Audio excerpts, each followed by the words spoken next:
존경하고 사랑하는 우리 구독자 여러분 반갑습니다. 여러분의 천만 라디오 천회장입니다. 오후 시간 오후 1교시에요. 벌써 이제 오전 시간 끝났고 오후 시간이고 여러분 점심 맛있게 드셨는지 모르겠다. 점심 맛있게 드시고 천회장과 한번 달려봅시다. 하루하루가 참 빨리 흘러가는 것 같아요. 그냥 휙휙 지나갑니다. 지나가요. 그러니까 나이는 빨리빨리 먹어가는 것 같고 왠지 초라해지는 것 같고 쓸쓸해지고 그렇죠. 기분이 그래요. 기분이 어, 이런 때는 여러분 신나는 음악을 틀어놓으면서 한번 춤을 추십시오. 막 춤을 추든지 춤을 어디 가서 배우든지 춤추는 것도 나쁘지 않은 것 같은데 이상하게 춤춘다고 하면 또 사람을 좀 이상하게 보더라고. 예전에는 안 그런데 하여튼 우리나라는 그 흥이 많은 민족 아닙니까? 춤과 노래, 이 가무를 즐길 줄 알아야 돼. 가무. 이 가무를 즐기는 민족인데 어느 순간부터 그게 좀 사라지는 것 같아. 보니까 일만 해 일만 아주 죽으라고 하는 것 같습니다. 하여튼 일은 적당히 하시고 쉴 땐 쉬고 또 일할 때는 또 빡세게 일하시면 됩니다. 알겠죠? 집에 아주 흥미로운 이야기가 있더라고요. 요즘 서학개미들 보니까 아주 재밌어. 서학개미들 좀 하는 행태를 보면 서학개미가 뭐냐 여러분들 아시죠?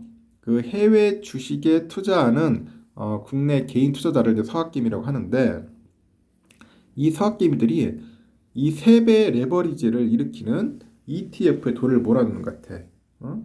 야, 3배짜리요. 이거 2배짜리도 아니고 이 고위험 ETF에 돈을 몰아넣더라.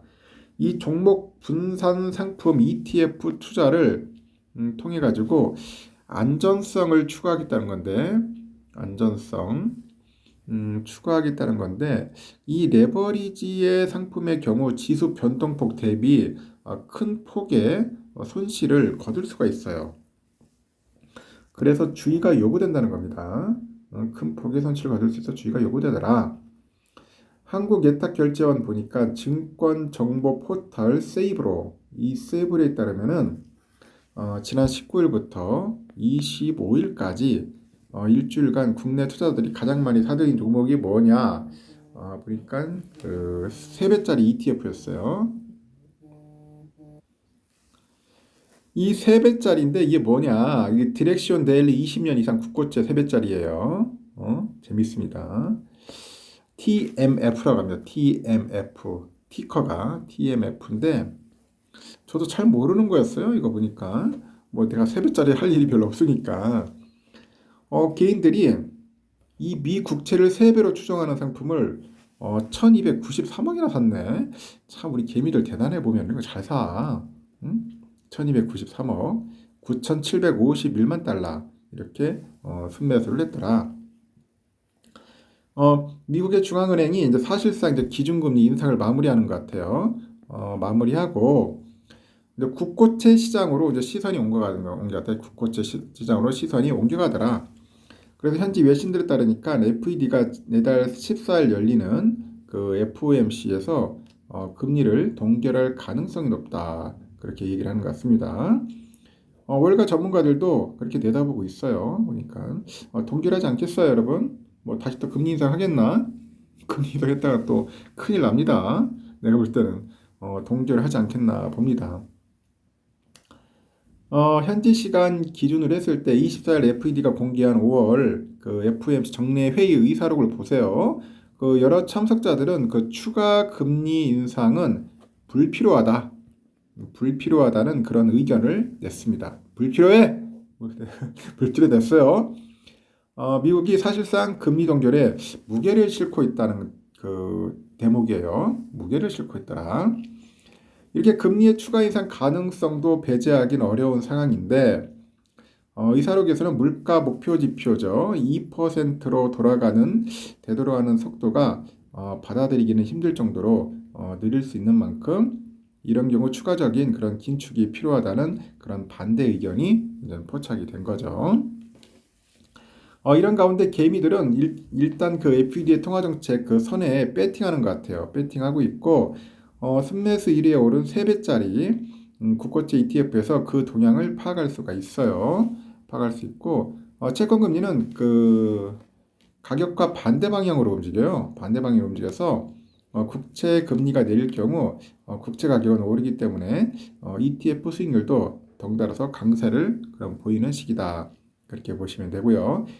특히 투자 기간이 길수록 듀레이션이 길어집니다. 듀레이션. 이 듀레이션이 길어져 가지고 변동성이 확대되더라. 짧은 기간에 그 서학개미 그 순매수 이에 오른 종목은 무엇인가 봤더니 IC 반도체 지수를 반대로 따라가는 디렉시온 데일리 세미컨덕터 베어 3배짜리네요. 속스라고 하죠. 속스. 이 속스인데 이 마찬가지로 3배 레버리지 ETF예요. 최근 엔비디아를 등에 업고 그 관련주가 일제 반등하는 분위기와는 달리 그 반도체 업황에 대한 투자들의 부정적인 전망이 반영된 것으로 풀이되고 개미들의 순매수 결제액은 770억짜리입니다. 770억. 이 반대라 반대. 거꾸로 폭락을 해야지만 떼돈을 벌 수 있는 건가? 하여튼 거꾸로 배팅을 했다. 결국 일주일 사이에 개인들이 한 2천억 원 넘는 자금을 세배 레버리지 ETF에다 집중적으로 투자를 했다는 겁니다. 우리 개미들 상당히 용감한 건지 무모한 건지 저도 좀 헷갈립니다. 뭐 투자 배팅하는 거 좋긴 좋은데 이게 잘못하다가는 골로 갈 수 있어요. 3배짜리. 우리 금융당국은 높은 변동성을 이유로 이 2배를 추가하는 레버리지 상품을 시장에 내놓을 수 없도록 막고 있어요. 이상해요. 왜 우리나라를 막는지 모르겠어. 미국에 다 있는데. 국민성 때문에 그런가? 절제가 안 돼서 그런가? 국민들이? 하여튼 못하게 하고 있어. 3배짜리는. 뭐 될 수 있으면 하지 않는 게 좋긴 좋겠지만은 하여튼 제한돼 있어요. 게다가 예탁금 1,000만 원과 1시간짜리 교육을 받아야 돼. 사전교육을 충족한 그런 자만이 레버리지와 곧버스 상품을 매매할 수 있습니다. 교육도 받아야 돼. 돈도 있어야 하고. 이렇게 서학개미들이 해외 시장의 배율이 높은 상품에 유독 그 눈독을 들이는 것도 이런 국내 투자 환경 영향이 클 거다. 너무 제한이 많다. 코리아는 그렇습니다. 레버리지 상품의 경우 기대 수익이 높은 동시에 이 변동성도 커요. 그만큼 투자 시 신중해야 한다. 그런 이야기를 하는 겁니다. MTS에 따르니까 그 NH투자증권 그 서학개미의 그 NH투자증권을 통해서 순매수 1위 종목인 TMF에 투자한 6,556명의 평균 매입 단가 대비 손실을 기록 중인 투자자는 98%래요. 거의 손실이야, 손실. 순매수 2위 종목인 속스의 경우에도 수익을 보고 있는 투자자는 10% 미만이더라. 10% 미만이더라. 그래 거의 다 손실이에요. 개미들. 여러분 내가 했잖아. 개미들이 돈 버는 게 쉽지가 않다니까. 절대 쉽지가 않습니다. 여러분들 2배짜리, 3배짜리 이런 레버리지 투자는 좀 신중했으면 좋겠습니다. 여기까지 할게요.